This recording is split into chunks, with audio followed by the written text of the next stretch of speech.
Aristotle, Life, Works, and Philosophical Journey. Though our main ancient source on Aristotle's life, Diogenes Laertius, is of questionable reliability, the outlines of his biography are credible.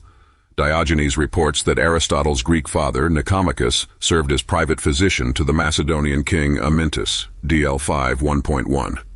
At the age of 17, Aristotle migrated to Athens, where he joined the academy, studying under Plato for 20 years, DL 5 1.9. During this period, Aristotle acquired his encyclopedic knowledge of the philosophical tradition, which he draws on extensively in his works. Aristotle left Athens around the time Plato died, in 348 or 347 BCE. One explanation is that as a resident alien, Aristotle was excluded from leadership of the academy in favor of Plato's nephew, the Athenian citizen Speusippus. Another possibility is that Aristotle was forced to flee as Philip of Macedon's expanding power led to the spread of anti-Macedonian sentiment in Athens. Proust, 1967. Whatever the cause, Aristotle subsequently moved to Atarneus, which was ruled by another former student at the academy, Hermias. During his 3 years there, Aristotle married Pythias, the niece or adopted daughter of Hermias, and perhaps engaged in negotiations or espionage on behalf of the Macedonians. Proust, 1972. Whatever the case, the couple relocated to Macedonia, where Aristotle was employed by Philip, serving as tutor to his son, Alexander the Great, DL 5 1.34. Aristotle's philosophical career was thus directly entangled with the rise of a major power. After some time in Macedonia, Aristotle returned to Athens, where he founded his own school in rented buildings in the Lyceum. It was presumably during this period that he authored most of his surviving texts, which have the appearance of lecture transcripts edited so they could be read aloud in Aristotle's absence. Indeed, this must have been necessary, since after his school had been in operation for 13 years, he again departed from Athens, possibly because a charge of impiety was brought against him. DL 5 1.5. He died at age 63 in Chalcis, DL May 1, 10. Diogenes tells us that Aristotle was a thin man who dressed flashily, wearing a fashionable hairstyle and a number of rings. If the will quoted by Diogenes, May 1, 1116, is authentic, Aristotle must have possessed significant personal wealth, since it promises a furnished house in Stagira, 3 female slaves, and a talent of silver to his concubine, Herpyllis. Aristotle fathered a daughter with Pythias and with Herpyllis a son, Nicomachus, named after his grandfather, who may have edited Aristotle's Nicomachean Ethics. Unfortunately, since there are few extant sources on Aristotle's life, one's judgment about the accuracy and completeness of these details depends largely on how much one trusts Diogenes' testimony. Since commentaries on Aristotle's work have been produced for around 2,000 years, it is not immediately obvious which sources are reliable guides to his thought. Aristotle's works have a condensed style and make use of a peculiar vocabulary. Though he wrote an introduction to philosophy, a critique of Plato's theory of forms, and several philosophical dialogues, these works survive only in fragments.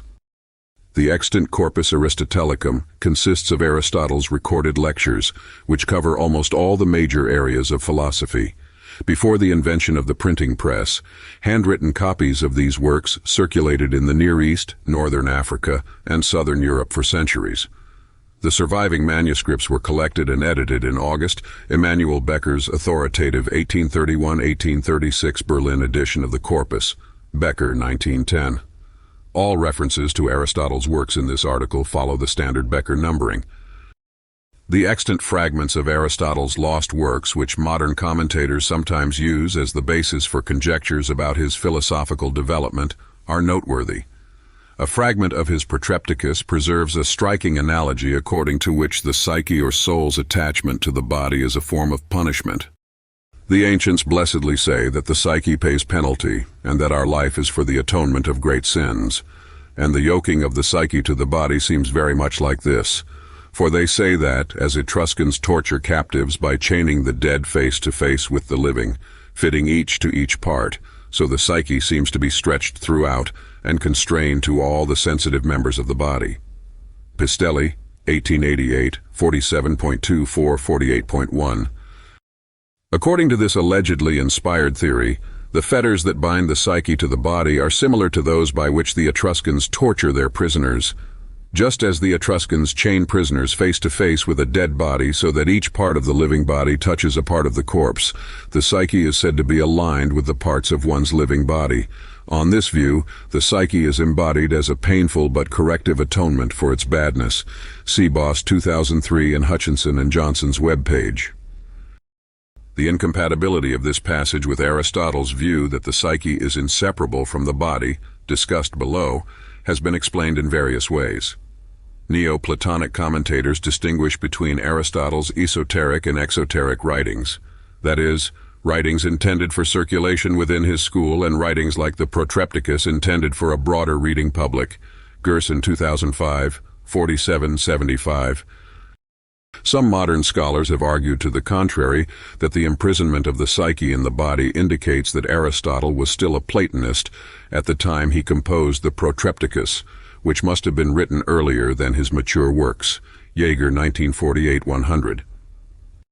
Aristotle's dialogue Eudemus, which contains arguments for the immortality of the psyche, and his Politicus, which is about the ideal statesman, seem to corroborate the view that Aristotle's exoteric works hold much that is Platonic in spirit. Kraust 1965, 1966. The latter contains the seemingly Platonic assertion that the good is the most exact of measures. Kroll 1902, 168, 927b45. But not all agree. Owen, 1968, 162-163, argues that Aristotle's fundamental logical distinction between individual and species depends on an antecedent break with Plato.